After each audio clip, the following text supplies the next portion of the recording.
اور وہ یہ آیا ہے کہ ایک طرف تو جیل میں بشرا بی بی پہ سختیاں کی جا رہی ہیں، عمران خان صاحب پہ سختیاں کی جا رہی ہیں، دوسری جانب اب پابندی عائد کر دی گئی ہے۔ کل حسب معمول تمام رپورٹرز جو ہیں وہ اڈیالہ جیل میں گئے، انہوں نے عدالتی کارروائی رپورٹ کی، کوریج کی، اور کوریج کرنے کے بعد عمران خان صاحب کے ساتھ ان کا انٹریکشن ہوا، انہوں نے گفتگو کی عمران خان نے، لیکن کسی بھی رپورٹرز نے، اب اگلی بات آپ کو بتاؤں، رپورٹرز نے خبریں فائل کی، لیکن کسی بھی ٹی وی چینل پہ وہ خبر نشر نہیں ہوئی۔ عمران خان صاحب کا بیان، عمران خان صاحب کی میڈیا سے گفتگو کہیں بھی ہمیں دیکھنے کو نہیں ملی، یہاں تک کہ سوشل میڈیا پہ بھی بہت دیر بعد وہ خبریں منظر عام پہ آئیں۔ اس کی وجہ یہ ہے کہ کل حکم حاکم ہوا ہے کہ عمران خان کی کوئی بھی گفتگو جو ہے وہ نشر نہیں ہوگی اور نہ ہی شائع ہوگی، اور رپورٹرز کو بھی کہا گیا ہے کہ وہ بھی اب خبریں نہیں کریں گے، فائل نہیں کریں گے، یعنی وہ خبر بے شک بنائیں لیکن وہ اپنے ٹی وی چینلز پہ اور اخبارات میں فائل نہیں کریں گے، اور اگر وہ فائل کریں گے تو ٹی وی چینلز کو حکم ہے کہ وہ چلائیں گے نہیں۔ لہٰذا کل ہم نے دیکھا کہ عمران خان صاحب کا جو اسٹیٹمنٹ تھی، جو گفتگو تھی، وہ منظر عام پہ نہیں آئی، کیونکہ اس کے بعد پھر عمران خان صاحب اور پاکستان تحریک انصاف نے جب یہ دیکھا کہ عمران خان کی گفتگو آج نشر نہیں ہو رہی اور میڈیا میں گردش نہیں کر رہی، تو پھر انہوں نے تحریری بیان جاری کیا، اور تحریری بیان پاکستان تحریک انصاف پارٹی کی طرف سے جاری کیا گیا، جو عمران خان صاحب کا پیغام تھا، جو گفتگو تھی انفیکٹ، اور انہوں نے کہا کہ قاضی صاحب کا کردار جسٹس منیر والا ہے، اور بلکہ انہوں نے کہا کہ جسٹس منیر جو ہے وہ پرو میکس بن چکا ہے، اور ایکسٹینشن مافیا نے اپنی ایکسٹینشن کے لیے ملک کو تباہ کرنے کا تہیہ کر رکھا ہے، اور ہم ایکسٹینشن مافیا کا راستہ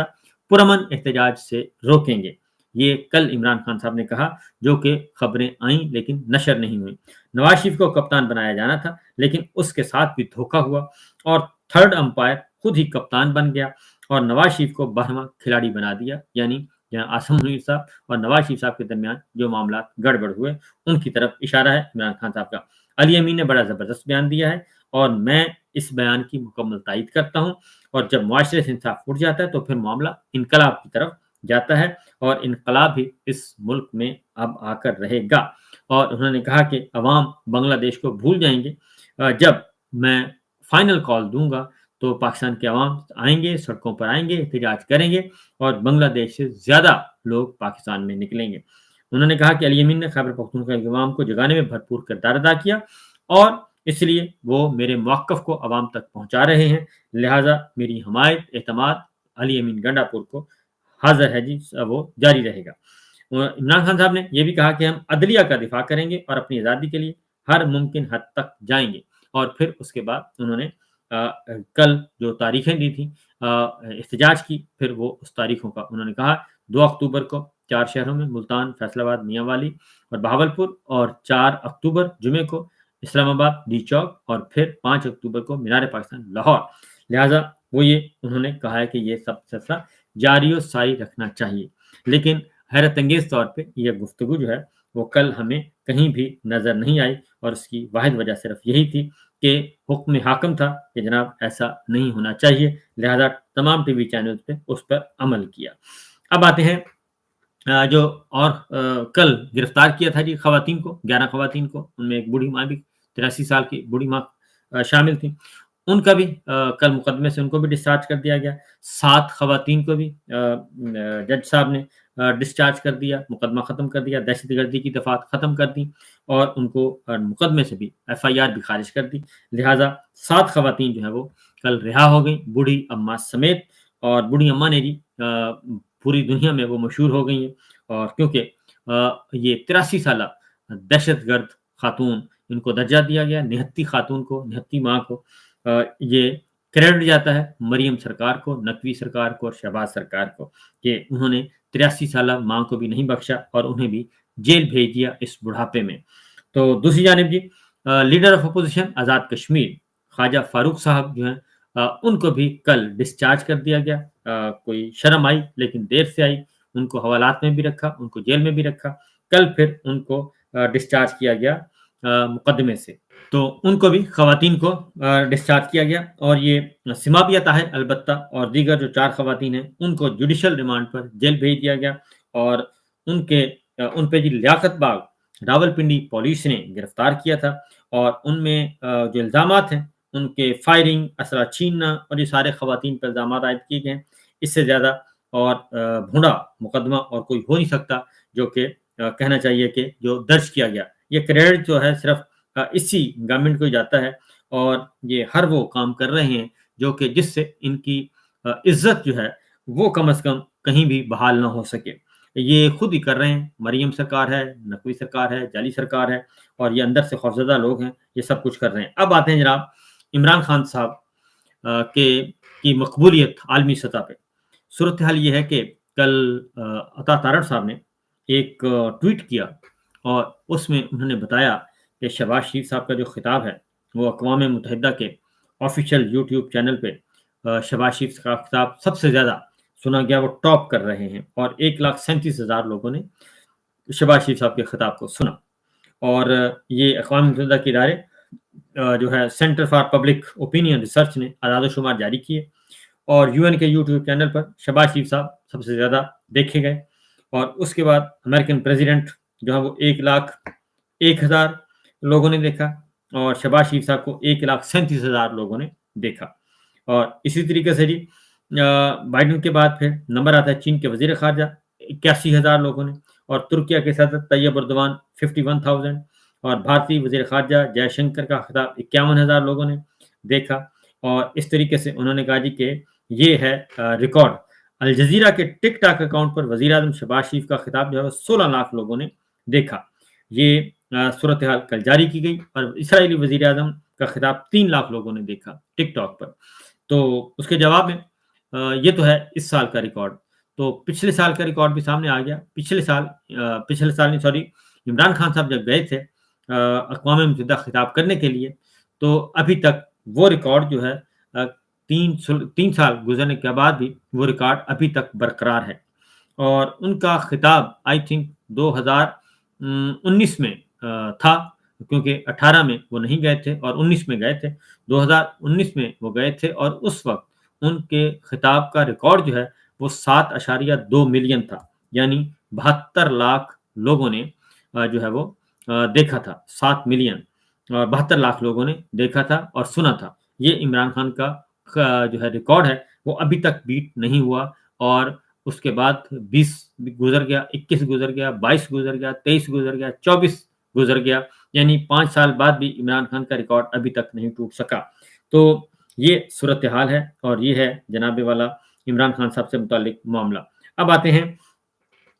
کچھ جو ہے ایک اور آپ کے ساتھ خبر شیئر کرنے لگا ہوں۔ عمران خان صاحب کی جو رجیم چینج ہے جی، وہ آپ کو معلوم ہے کہ بار بار یہ عمران خان تو پہلے دن سے کہہ رہے ہیں، اور ہمیں بھی پتہ ہے کہ